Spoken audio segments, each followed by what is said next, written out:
the king of Babylon throws a drunken party, only to be interrupted by a floating hand, writing words of judgment on the wall. On the Bible Brief.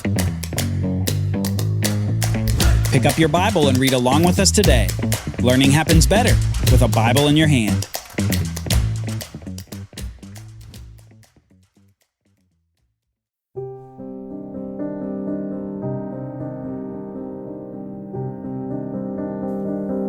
Mene, Mene, Tekel Parsin.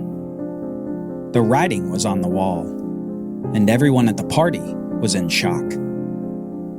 Mene, Mene, Tekel Parsin. King Belshazzar was pale and faint, fearing the omen that this writing was.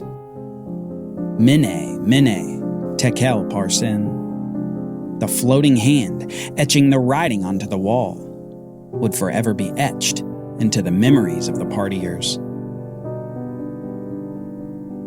It had been a raucous evening, with thousands of revelers drinking the flowing wine at the grand feast of the king. An event perhaps to distract them from all the happenings around Babylon. The empire was crumbling. Ever since the death of Nebuchadnezzar years prior, the empire had begun to shrink. And now, as King Belshazzar of Babylon was hosting his drinking party, the kingdom was having its last breath. The enemy was close to destroying the once great power, and that enemy would become the new dominant force in the Middle East. The Medo-Persian Empire was on the rise, and it had its sights set on the city of Babylon, the final stronghold of the fading power. Nebuchadnezzar had dreamed about this period. He had seen a statue made of many materials, all representing kingdoms that were about to rise. And according to his dream, the head of gold, Babylon, was about to be replaced by the Medo-Persian Empire. And apparently, as far as Belshazzar was concerned, it was a time for partying. A time for one big crazy party before the eventual, inevitable fall of the city. Little did Belshazzar know that just as this party was cut short by a hand writing mysterious words on the wall, his kingdom would be cut short as well. It all went wrong when he brought the wrong cups into the event. Cups from the holiest place on planet Earth. We read this in Daniel chapter 5. King Belshazzar made a great feast for 1,000 of his lords and drank wine in front of the 1,000. Belshazzar, when he tasted the wine, commanded that the vessels of gold and silver that Nebuchadnezzar his father had taken out of the temple in Jerusalem be brought, that the king and his lords, his wives and his concubines might drink from them. Then they brought in the golden vessels that had been taken out of the temple, the house of God in Jerusalem, and the king and his lords, his wives and his concubines drank from them. They drank wine and praised the gods of gold and silver, bronze, iron, wood, and stone. Immediately, the fingers of a human hand appeared and wrote on the plaster of the wall of the king's palace opposite the lampstand. And the king saw the hand as it wrote. Then the king's color changed, and his thoughts alarmed him. His limbs gave way, and his knees knocked together. The king called loudly to bring in the enchanters, the Chaldeans, and the astrologers. And the king declared to the wise men of Babylon, "Whoever reads this writing and shows me its interpretation shall be clothed with purple and have a chain of gold around his neck, and shall be the third ruler in the kingdom." Then all the king's wise men came in, but they could not read the writing or make known to the king the interpretation. Then King Belshazzar was greatly alarmed, and his color changed, and his lords were perplexed. The party had stopped, and this fearful king was now on a singular mission. He had to find out the meaning of this writing on the wall. He had to know at once. So soon, the now aging prophet Daniel was sought out and brought before the king. And we read this. The king said to Daniel, "You are that Daniel, one of the exiles of Judah, whom the king my father brought from Judah. I have heard of you, that the spirit of the gods is in you. Now if you can read the writing and make known to me its interpretation, you shall be clothed with purple and have a chain of gold around your neck, and shall be the third ruler in the kingdom." Then Daniel answered and said before the king, "Let your gifts be for yourself, and give your rewards to another. Nevertheless, I will read the writing to the king, and make known to him the interpretation. O king, the Most High God gave Nebuchadnezzar your father kingship, and greatness and glory and majesty. And because of the greatness that he gave him, all peoples, nations, and languages trembled and feared before him. But when his heart was lifted up, and his spirit was hardened so that he dealt proudly, he was brought down from his kingly throne, and his glory was taken away from him. He was driven from among the children of mankind, and his mind was made like that of a beast, until he knew that the Most High God rules over the kingdom of mankind, and sets over it whom he will." Interestingly enough, Daniel doesn't immediately interpret the writing on the wall. Instead, he reviews what happened to Nebuchadnezzar, how the king became proud, before being humbled to live like a beast for 7 years until he recognized the sovereignty of God over all kingdoms. Daniel is using this illustration for a point, though.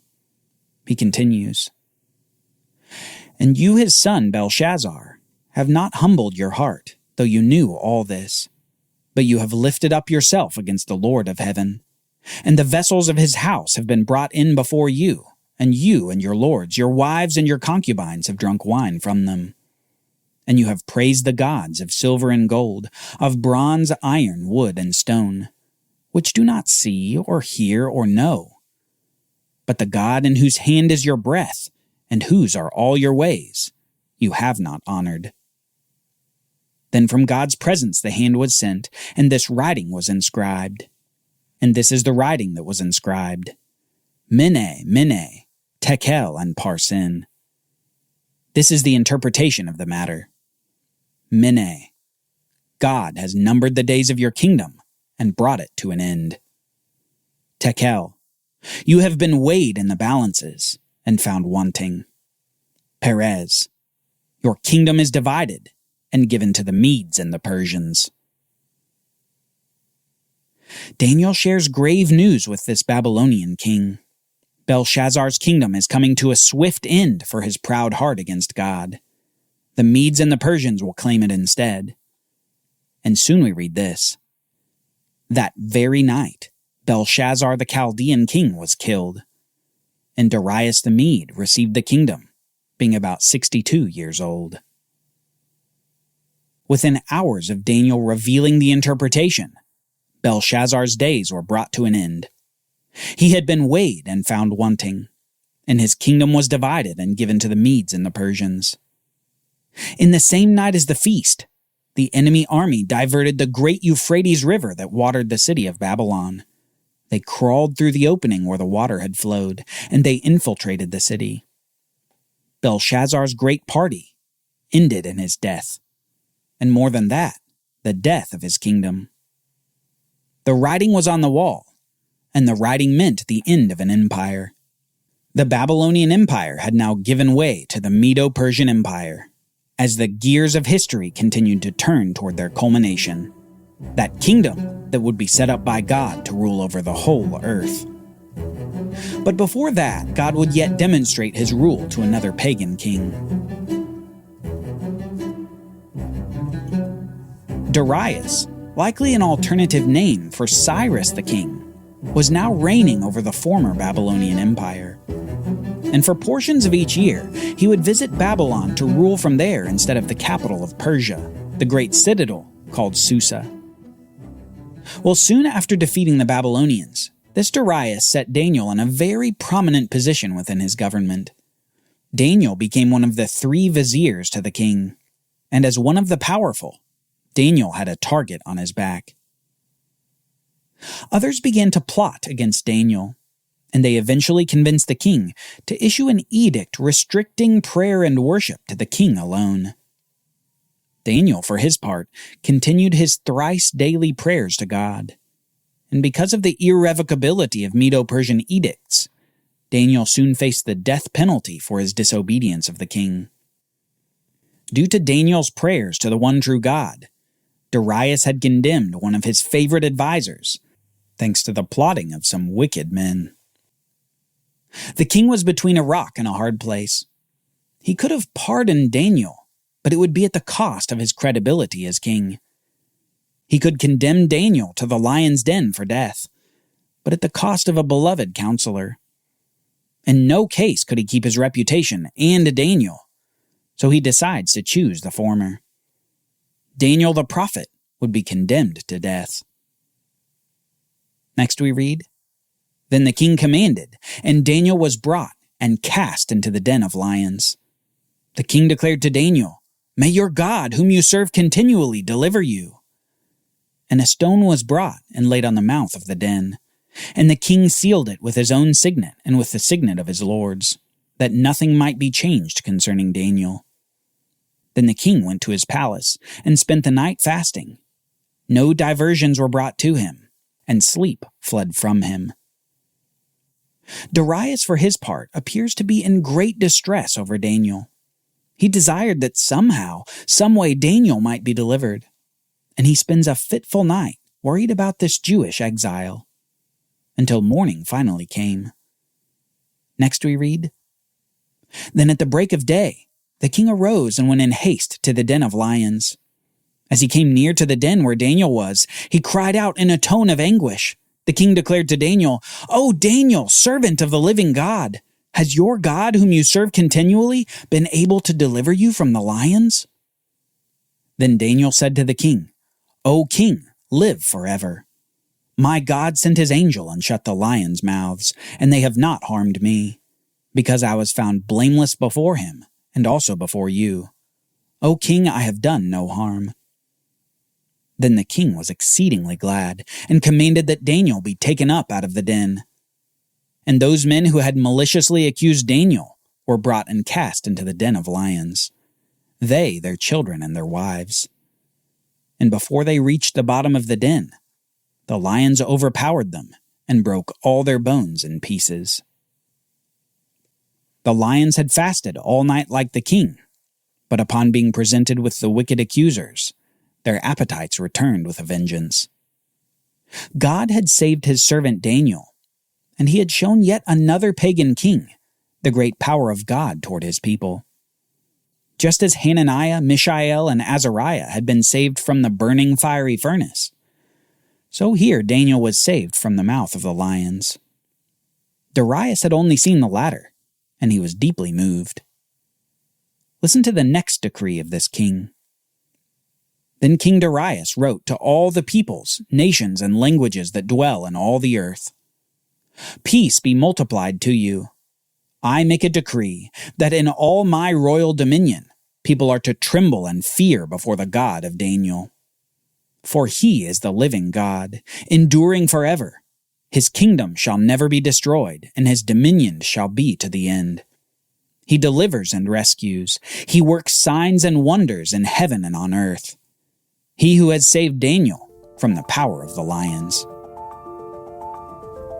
Many years ago, Daniel had been uprooted from Jerusalem.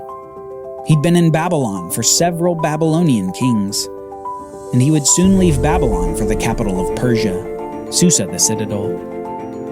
He had gone from kingdom to kingdom, capital to capital, power to power. And yet through all this tumult and movement in his life, he was a tool in God's hands. A tool to show many pagan rulers that though kings and kingdoms change, there is a king, the King of all kings, who doesn't. One who has dominion over all, who has the power to deliver his faithful, and who raises and humbles kings. One who has his hand on the gears of history, turning them ever toward the main event when he sets up his own kingdom on the earth. A kingdom that will never be defeated or destroyed. A kingdom with no rival. All rulers and all authorities should take note. The writing is on the wall.